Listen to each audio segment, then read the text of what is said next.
যারা ব্রয়লার মাংস খেতে একদমই পছন্দ করেন না, আজকের এই রান্নাটা দেখলে হয়তো বা তারা খেতে বা খাবেন। হ্যালো এভরিওয়ান, আসসালামু আলাইকুম। কেমন আছেন সবাই? আশা করি সবাই অনেক বেশি ভালো আছে। আমিও আপনাদের দোয়ায় ভালো আছি। তো আমারও খুব একটা ব্রয়লার মাংস কষিয়ে খেতে ভালো লাগে। ভাবলাম আজকে ভিন্ন কি করা যায়। তো প্রথমে আমি এইভাবে মাংসগুলোকে আগে হলুদ, মরিচ, গুঁড়ো মশলা মাখিয়ে রেখেছিলাম 10 থেকে 15 মিনিট। তারপরে তেলে হালকা করে ফ্রাই করে নিয়ে, একেবারে লাল করে না, কারণ লাল করে যদি ফ্রাই করা যায় তাহলে শক্ত শক্ত হয়ে যায়, একদমই খেতে ভালো লাগে না। এজন্য হালকা করে ফ্রাই করেছি। আমি পেঁয়াজ কুচনোগুলোকে একটু দিয়ে নিয়েছি।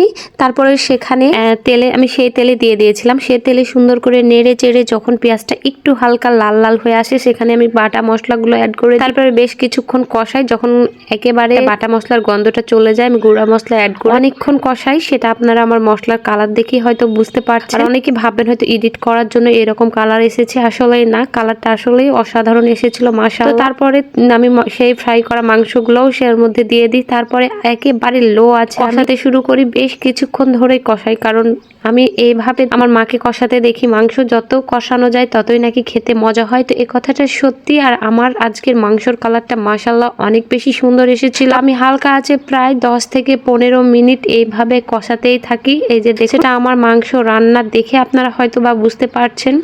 একবার হয়তো ভাবছিলাম যে মাংসটা আজকে এরকমই শুকনো শুকনো করে রাখবো, কিন্তু আবার ভাবলাম যে না, একটু গ্রেভি গ্রেভি করবো। এজন্য সেখানে আমি কিছুটা পানি অ্যাড করি। আর মাংসটা যেহেতু পুরোপুরি এখনো কুক হয়নি, তো পুরো সিদ্ধ না হওয়া পর্যন্ত সেটাতে জাল দিতেই হবে। এজন্য আমি সেখানে কিছুটা পানি অ্যাড করে দিই। তারপরে বেশ কিছুক্ষণ জাল দিই। তারপরে এই যে দেখুন, একেবারে যখন ঝোলটা একেবারে কমে আসে, সেখানে আমি কিছুটা জিরে গুঁড়ো অ্যাড করে ফেলি। জিরে গুঁড়ো দিয়ে আমি আবারও 5 মিনিটের মতো ঢেকে রাখি। যখন একেবারে মাখা মাখা হয়ে যায়, আমি তখন একেবারে চুলাটা বন্ধ করে দিই। আর আমার মাংসটা আসলে আজকে রান্নাটা অসাধারণ হয়েছে। আর হ্যাঁ, সেখানে আমি কিছুটা টক দই আমার বাসায় আনা ছিল, এজন্য আমি কিছুটা টক দই দিয়েছিলাম। যদি টক দই না থাকতো হয়তো দিতাম। তো তার কিছুক্ষণ পরে দেখুন একেবারে গ্রেভি গ্রেভি হয়ে গিয়েছে। তো আমার কাছে তো খুবই বেশি ভালো লেগেছে আজকের রান্নাটা। কে কে ব্রয়লার মুরগি খেতে চান না, তারা এইভাবে ট্রাই করতে পারে। যারা এখন আমার পেজটি ফলো দেননি, অবশ্যই লাইক, কমেন্ট আর ফলো দিয়ে দিবেন। ততক্ষণ ভালো থাকবেন। আল্লাহ হাফেজ।